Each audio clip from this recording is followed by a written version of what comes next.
Hi friends, అందరికీ నమస్కారం. అంజలి కథలకి స్వాగతం. తెనాలి రామకృష్ణ కవి నూతన హాస్య కథలు 6వ భాగం విందాం. అదెంత చిటికలో పని. శ్రీకృష్ణదేవరాయలు ఆ రోజు ఎంతో ఉల్లాసంగా తనలో తనే పదే పదే నవ్వుకుంటూ అంతఃపురంలో గడిపాడు. రామలింగని చిత్రత గుర్తుకు వస్తుంటే ఆ కవిలో ఉన్న తెగింపు, బుద్ధి కుశలత, సమయస్ఫూర్తిని అభినందించడంతో సరిపుచ్చకుండా తగిన విధంగా సత్కరించాలి. ఉన్న పళంగా రప్పించి ధన కనక వస్తు వాహనాలను ఇవ్వవలసిందే. తను చక్రవర్తి అయ్యాక ఇంతగా ఎప్పుడూ నవ్వలేదు. ఆనందంలో మునిగి తేలే సందర్భము రాలేదు. సరిగ్గా అప్పుడే వచ్చాడు తిమ్మరుసు. రెండప్పాజీ, ఈరోజు సభలో రామలింగని విశ్వరూపం చూసినట్లయింది. మీరేమంటారు? పాపం, ముక్కు తిమ్మన ఎంతగా దొరికిపోయాడు. తిమ్మనని పట్టుకొని ఏకంగా సభలో నిలిపిన తీరు నిజంగా ఇలా జరిగిందా అనిపిస్తోంది నవ్వుతూ అన్నాడు. ఇది హర్షించదగ్గదిగా లేదని నాకు అనిపిస్తోంది. ప్రతి మనిషిలో ఏవో కొన్ని బలహీనతలుంటాయి. వాటిని మనము రామలింగ కవి వంటి వాడు గారడీవాడిలా ప్రదర్శిస్తుంటే నోరు మెదపక చూశామనిపిస్తోంది. తిమ్మన కవిని మనమంతా అవమానించిన వారమైతిమి. ఈ విషయమే పట్టపురాణి వారు అన్నపూర్ణాదేవి చాలా బాధపడినట్లు తెలిసింది. ఆ విషయమే మాట్లాడటానికి వచ్చాను. నిజమే, అన్నపూర్ణాదేవి పారిజాతాపహరణంలో కొంత భాగం ఈసరికే కవి నోట విన్నారు. ఇక ఆ కవి తనను పిలిచినా సిగ్గుతో రాలేడని, తనక దివ్యకావ్యం వినే అదృష్టం లేకుండా పోయిందని నొచ్చుకున్నారని విన్నాను. రాయలకి అప్పాజీ మాట మీద అపార గౌరవం. కానీ రామలింగన్ని గారడీవాణి ప్రదర్శనలతో పోల్చడం సరికాదనిపించింది. తిమ్మన చేసినది ముమ్మాటికి తప్పే. ఇందులో రాణివాసంకు సంబంధం ఏమిటి అని తనలో తానే తర్కించుకొని, అప్పాజీ, ఈరోజు పట్టపురాణి తిరుమలాదేవి మందిరానికి పోవలసిన వాడిని. కానీ మీరు చెప్పారు కనుక సాధ్యమైనంత త్వరగా ఆ అన్నపూర్ణాదేవిని కలుసుకొని ఇప్పుడు రాజుకున్న సమస్యను సరిచేస్తాను. మీరు నిశ్చింతగా ఉండండి. రాయలు వెంటనే బయలుదేరాడు. అన్నపూర్ణాదేవి చక్రవర్తికి ఘనస్వాగతం పలికింది. ఆమె ఓ అందాల రాశి. ఆమె లేనిదే బతుకులేదని నానా తిప్పలు పడి చివరికి వివాహం చేసుకున్నాడు. ఆమె అంటే రాయలకు ప్రాణం. ఆమె నొచ్చుకుందని తెలిసి హుటాహుటిన ఆ మందిరంలో వాలాడు. చాలా విషయాలు మాట్లాడాక ఆమె కావాలని తిమ్మన ప్రస్తావన తెచ్చింది. సర్ది చెప్పాడు. నాకు కావ్యం వినే అదృష్టం లేనందుకు విచారిస్తున్నాను. తిమ్మన అమాయకుడు కనుకనే ఆ గడుగ్గాయి రామలింగని మాయలకు తల వంచుకొని నిలబడ్డాడు. అయినను దేశాన్ని ఏలిన ఏలికలు మీ ముందర ఇలా జరగటం నాకు ఏమాత్రమూ నచ్చలేదు. సూటిగా రాయలు కళ్ళలోకి చూస్తూ తను అడగాల్సింది నిలదీసినట్లు అడిగింది. రాయలు నవ్వి, మహారాణి, మీకు తెలియదు. పూర్తిగా అక్కడ జరిగింది కనులారా చూసినచో తెలిసేది. నన్ను సవిస్తరంగా చెప్పమందువా మొత్తం వివరిస్తాను. వద్దు ప్రభు, నేను మొత్తం విన్నాను. ఈరోజు సభకు వచ్చాను. నన్ను గమనించలేదు. మీ పట్టపురాణియే కాదు, నా సవతి తిరుమలాంబాదేవి, మిగిలిన మీ 90 భార్యలు విచ్చేసి చోద్యం చూశారు. అందరూ ఆనందించారు. ఆ రామలింగుడు రెచ్చిపోయి తానో ఋషశృంగునిలా ఈ లోకంలో తప్పు చేసిన ఏకైక వ్యక్తి తిమ్మన అని చాటేందుకు సభలో తీవ్రంగా అవమానించాడు. మీరు గమనించలేదు. రామలింగుడు మిమ్మల్ని అవమానపరిచాడు. నవ్వుతూ చెప్పడం ఆపింది. నన్ను అవమానించాడా? ఎప్పుడు? ఎలా? ఆ కవి నోటి వెంట పలుమార్లు వచ్చిన పలుకు వారకాంత. ఈ మాటతో అతడు మానసికంగా గాయపరిచింది నాట్యకర్త మోహనాంగినే కాదు, మిమ్మల్ని, మీ గారాల రాణి చిన్నాదేవిని. నిజమే, చిన్నాదేవి మీ ప్రేమలో పడకముందు ఆమె కూడా వెలయాలే కదా. మీరా వారకాంతను తీసుకొని వచ్చి అందలం ఎక్కించారు. మాతో సమానంగా రాణిని చేశారు. అన్నపూర్ణాదేవి, శృతిమించవద్దు. ఏమిటి మీ దూషణలు?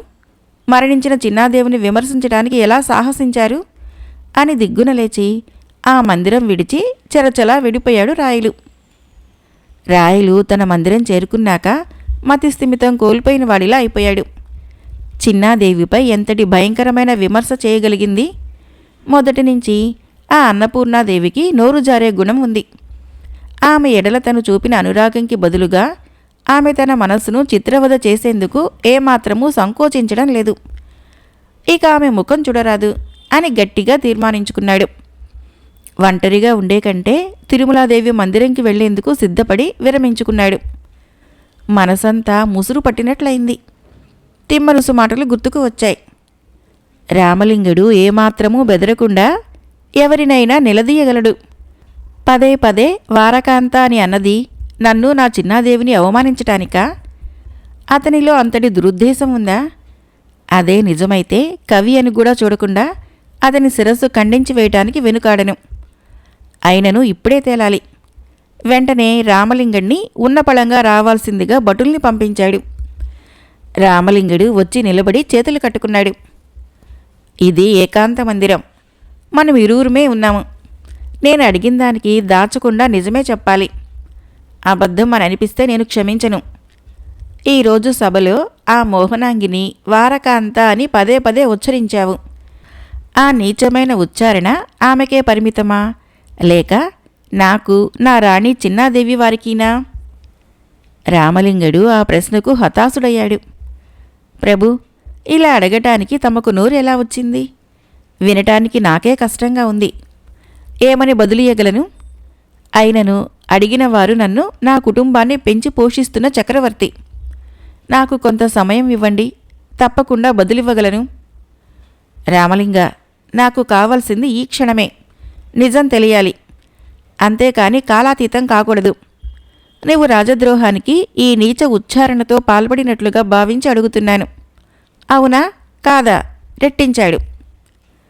ప్రభు, సభకు విచ్చేసిన తిరుమలాదేవి వారిని నన్ను అడిగినట్లే అడగండి.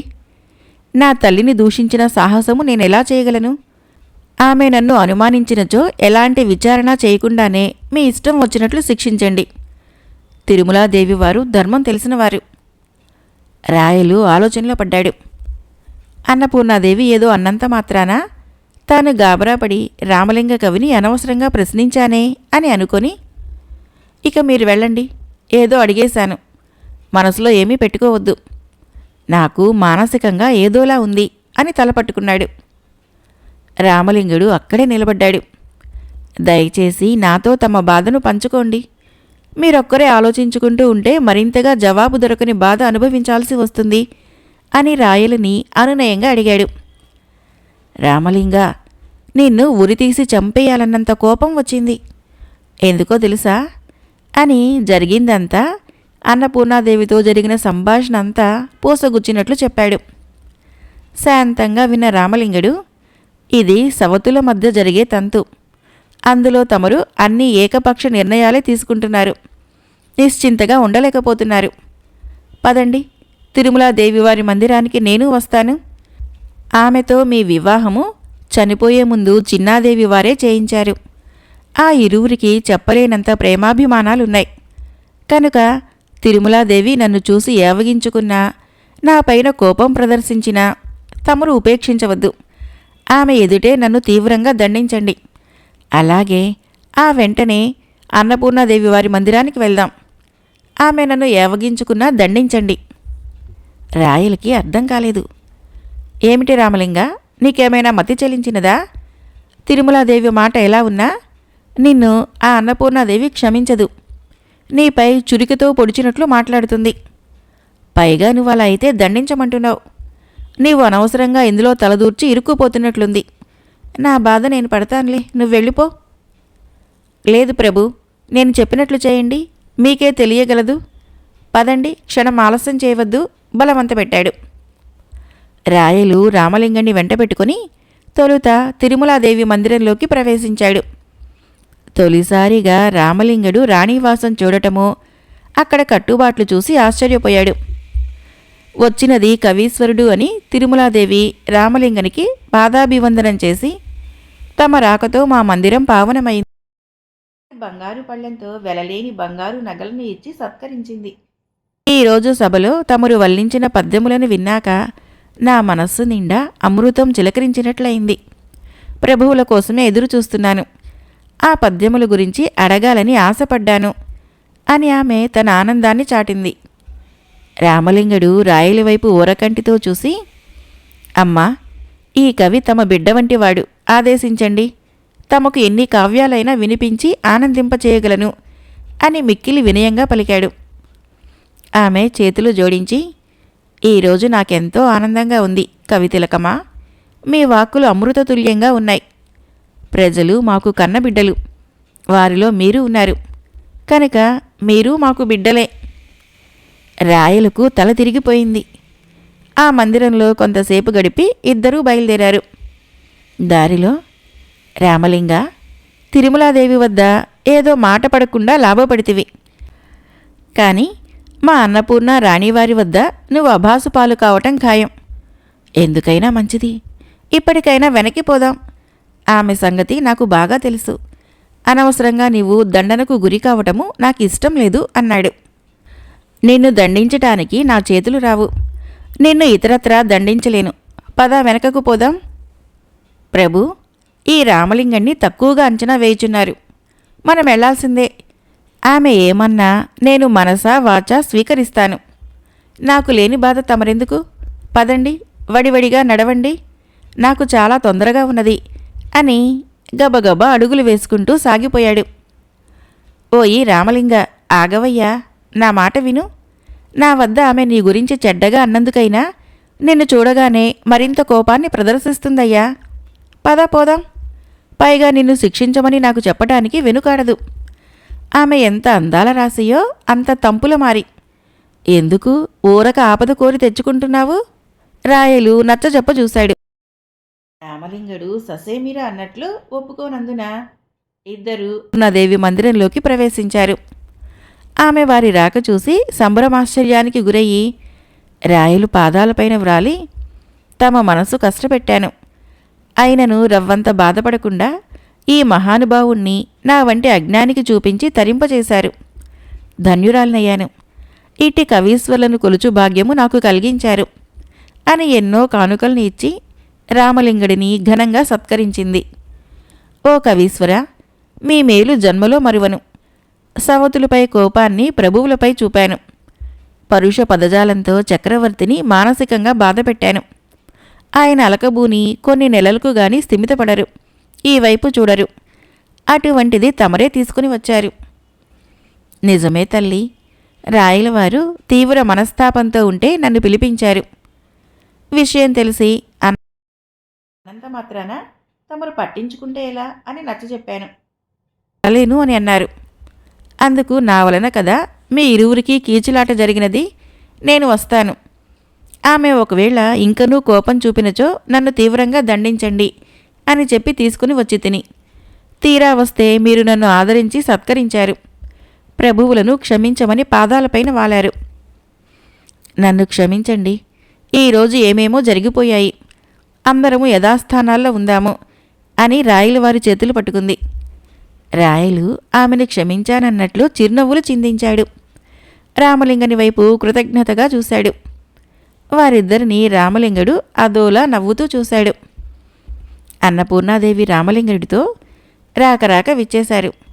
నాకు ఏదైనా ధర్మబోధ చేసి ధన్యురాల్ని చేయండి అని కోరింది. రామలింగుడు నవ్వి, తల్లి, కోరితివి. మా చక్రవర్తి పట్టపురాణి వారి ఆజ్ఞ మేరకు నాకు తెలిసిన 4 ధర్మసూత్రాల్ని తమకు చెప్పి నేను కూడా ధన్యునైతానమ్మా. రాయలు చెవులు రెక్కించి వినసాగాడు.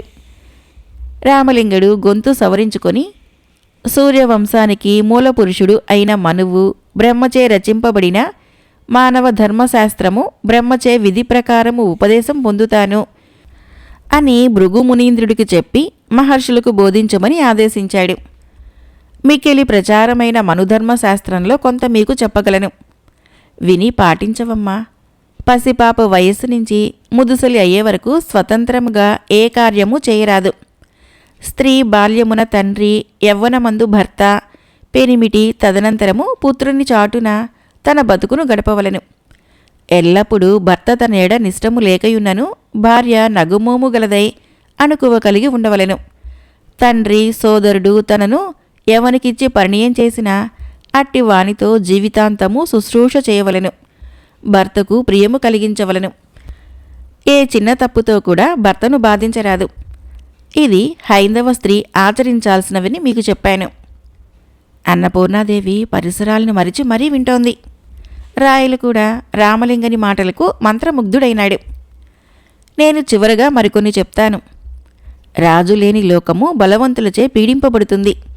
అందుకే 4 తలల బ్రహ్మ తన సృష్టిలో ఇంద్రుడు, వాయువు, యముడు, సూర్యుడు, అగ్ని, వరుణుడు, చంద్రుడు, కుబేరుడు, ధర్మరాజు వీరి అంశముల నుంచి రాజును సృష్టించాడు. అట్టి చక్రవర్తికి ఏ పూర్వజన్మ సుకృతము వలన ఇల్లాలివయ్యావు. రాజు పసివాడైనా కేవలము మానవమాత్రుడని అవమానింపరాదు. రాజులో ఉన్నది దైవాంశము. అట్టి రాజుని ఏ కొంత తూలనాడినా సాక్షాత్తు ఆ దైవాలను ద్వేషించినట్లే. రాజు అనుగ్రహం వలన ఐశ్వర్యం కలుగుతుంది. అతను మగటిమి చూపునప్పుడు విజయము కలుగుతుంది. అట్టి రాజు సకల తేజస్వరూపుడు, ధనము కోరువాడు, జీవము కోరువాడు. రాజు ఎడల విరోధము కలిగి ఉండరాదు. ఇందుకు విరుద్ధంగా ప్రవర్తించేవారు నశించిపోగలరు. మనువు ఈ విషయము పదే పదే చెప్పాడు అని ముగించాడు. ఆ మాటలు విన్న రాయలు ముఖంలో నెత్తురు చుక్క లేకుండా పోయింది. ఒక్కసారిగా అతడి మనసులో కల్లోలం ఏర్పడింది. రామలింగుడు చెప్పిన వాటిలో ఈ అన్నపూర్ణాదేవిలో ఏ ఒక్కటి లేదు. ఆడదానికి ఉండవలసిన అణుకువలేదు. భర్త అన్నచో అభిమానం అంతకంటే కనపరచదు. ఆమె కేవలము తన అందాన్నే నమ్ముకున్నట్లుంటుంది. తను అందగత్తెనన్న అహము ఆమెకు తెలియకుండా ఆమెనే దహించి వేస్తున్నది. ఎవరైనా రాణించినది తొలుత అందచందాలతో కాదు, గుణగణాలతో.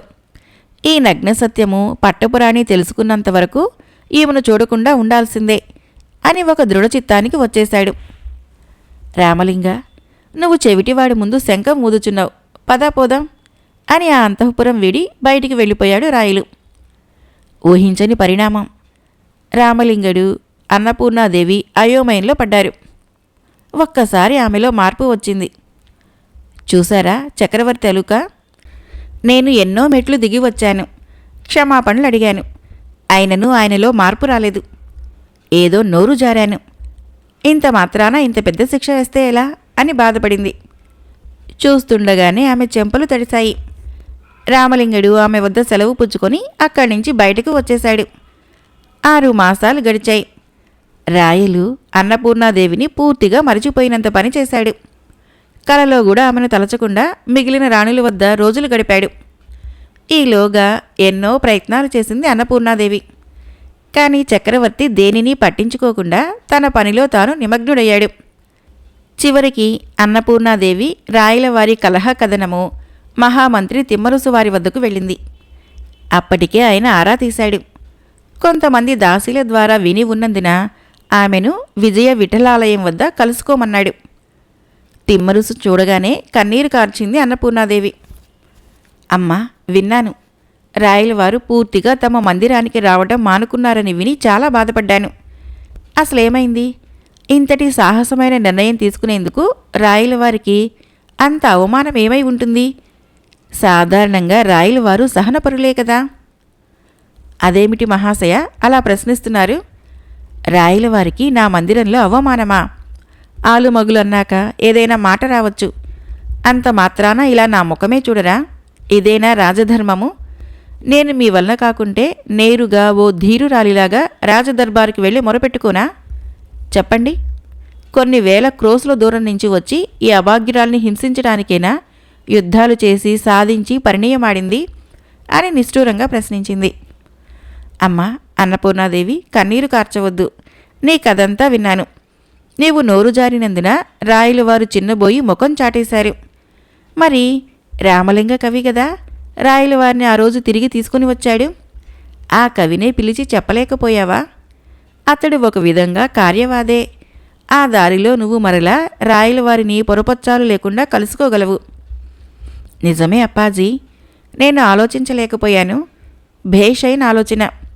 ఇప్పుడే కబురు పంపి అతని ద్వారా తిరిగి రాయలవారికి చేరువైతాను.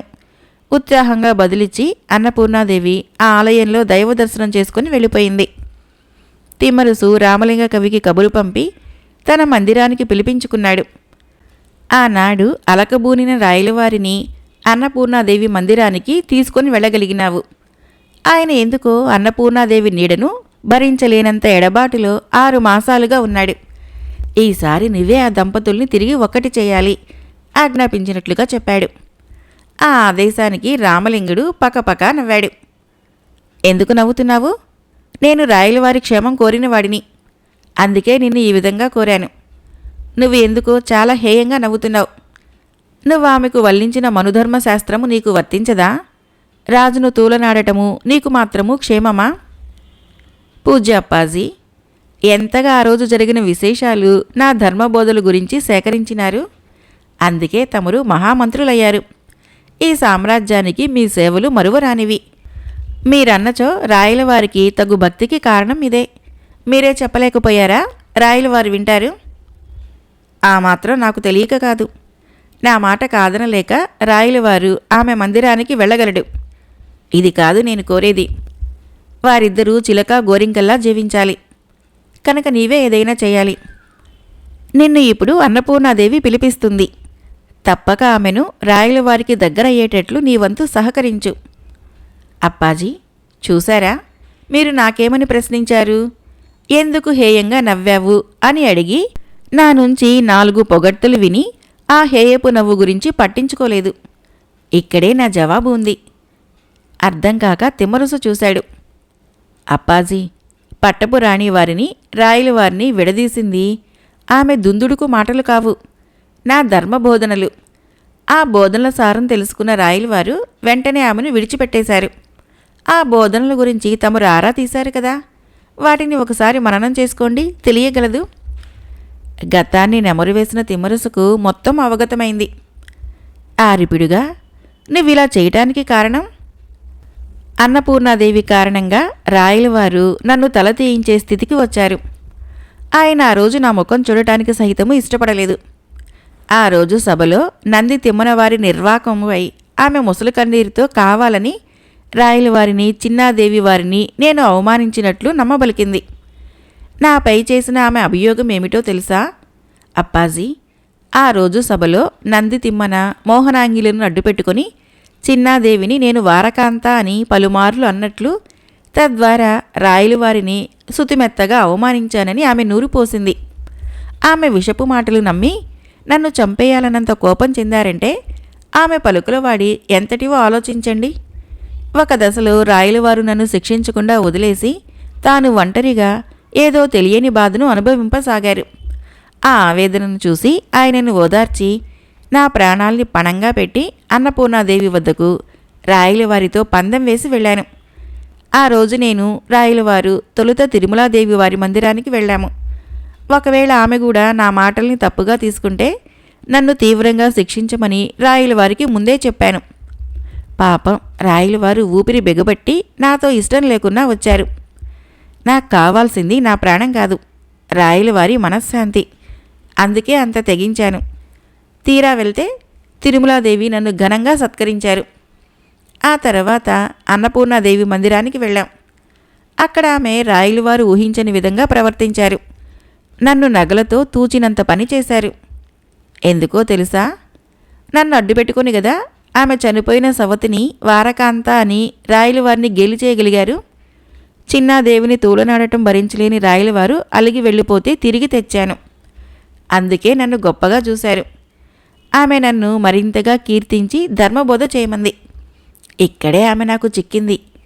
తొలి పలుకులు ఆమెకు రుచికరంగా పలికి తర్వాత రాయలవారికి సూదులతో పొడిచినట్లు మనుధర్మాన్ని బోధించాను. రాయలవారు మాకంటే గొప్ప కవులు. ఆయన ఆ బోధనలో మర్మం మెరిగిన మరుక్షణము ఆమెకు దూరమయ్యారు. రామలింగ, జరిగిందేదో జరిగింది, చాలు ఆమెకు ఆ శిక్ష. వారిరువురిని పాలు నీళ్లు కలిసిపోయినట్లు కలపాలి. ఏమంటావు? అదెంత పని అప్పాజీ, చిటికలో చేయగలను. నిర్ఘాంతపోయాడు తిమ్మరసు. ఏమిటి చిటికలో పనా? నీకు అరివీర భయంకరుడైన చక్రవర్తి నీ చిటికల్లో ఉన్నాడా? భలేగుందయ్యా నీ మాట, నీ చేష్టలు. ఏది చూస్తాను. ఈరోజు రాత్రి అన్నపూర్ణాదేవి మందిరానికి రాయలవారు తనకు తానుగా ఉత్సాహంగా వెళ్ళాలి. రాత్రి గడువుగా పెడుతున్నాను. ఒకవేళ నువ్వు ఓడితే? రామలింగుడు నవ్వి, తమ ఆజ్ఞగా ఆ పని చేసి పెడతాను. ఈరోజు ఏ మందిరానికైనా నేను వెళ్ళటానికి అనుమతి పత్రం రాయించి ఇప్పించండి. ఆ తర్వాత నాకు మీ పందెం చెప్పండి అని బదులిచ్చాడు. పందెం వద్దు. నువ్వు నాకు ఆ పని చేసి పెడితే చాలు. ఈరోజు నిరభ్యంతరంగా ఈ మహాసామ్రాజ్యంలో ఏ మందిరానికైనా వెళ్లేందుకు నీకు అనుమతినిస్తూ పత్రం రాసిస్తున్నాను. ఇంతకీ అనుమతి ఎందుకు అని భుజం చెరిచి అడిగాడు తిమ్మరుసు. చూస్తారుగా, స్వామి కార్యం చక్కబెట్టాలంటే ఇలాంటి చిన్న చిట్కాలు తప్పవు. ఆసరికే తిమ్మరుసు స్వయంగా రాసిచ్చిన పత్రం అందుకున్నాడు. అప్పటికే సాయం సమయం అయినందున రామలింగుడు నేరుగా రాయలవారి వద్దకు వెళ్ళటానికి సిద్ధపడ్డాడు. దారిలో అన్నపూర్ణాదేవి దాసి ఎదురై, అయ్యా కవీశ్వర, తమ గురించి ఎక్కడని వెతకను? మా రాణివారు ఉన్నపళంగా తమను తీసుకుని రమ్మన్నారు. ఆమె చెప్పి చాలాసేపు అయింది. అసలే ఆమె కోపిష్టిది. దయచేసి విచ్చేయండి అని కోరింది. పట్టపు రాణివారి పని మీద రాయలవారిని కలవనున్నాను. తప్పక రాయలవారి విచ్చేసి 6 మాసాలుగా ఎడబాటుగా ఎదురుచూస్తున్న రాణివారిని ఆనందింపజేస్తారు. ఈ విషయంలో తిమ్మరుసు వారికి మాటిచ్చాను అని చెప్పి ఆ దాసీని పంపించేశాడు రామలింగుడు. రాయలవారిని అత్యవసరంగా కలవాలని చెప్పి రామలింగుడు రాయలవారి రహస్య మందిరంలో కలుసుకున్నాడు. రాయలకి అర్థం కాలేదు. తను చాలా ముఖ్యమైన పనిలో ఉండగా వ్యక్తిగత భద్రతా ఉద్యోగులు వచ్చి తొందరగా కలవాలంటున్నాడు రామలింగ కవి అని చెప్పారు. వేరెవరికైనా అయితే తను లోపలికి రానిచ్చేవాడు కాడు. పైగా నిషిద్ధమైన రహస్య మందిర ప్రాంతంలో ఎవరొచ్చినా శిక్షార్హులే. రామలింగని పైన రాయలకు మంచి అభిప్రాయం ఉన్నందున, ఏమి రామలింగ, ఇక్కడి వరకు వచ్చావంటే నీవేదో వ్యధతో వచ్చావని అనిపిస్తోంది. పర్వాలేదు చెప్పు. ప్రభు, ఇక్కడికి రాకూడదు అని నేను ఎరుగుదును. ఈ రోజంతా తమరు ఈ రహస్య మందిరంలో ఏవో సమాలోచనల్లో ఉంటారని, ఇతరులు ఎవరూ ప్రవేశించినా తీవ్రమైన శిక్షలకు గురి కావాల్సిందేనని, నాకు నా ప్రభువు ముఖ్యం కానీ నా ప్రాణం కాదు అని నిర్ణయించుకొని వచ్చాను.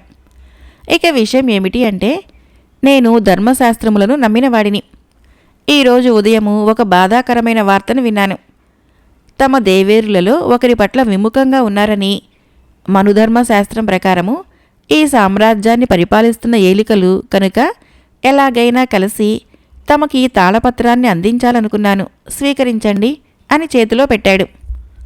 రాయలు ఆసక్తిగా తాళపత్ర రేకును అందుకుని ఆత్రంగా చదివాడు.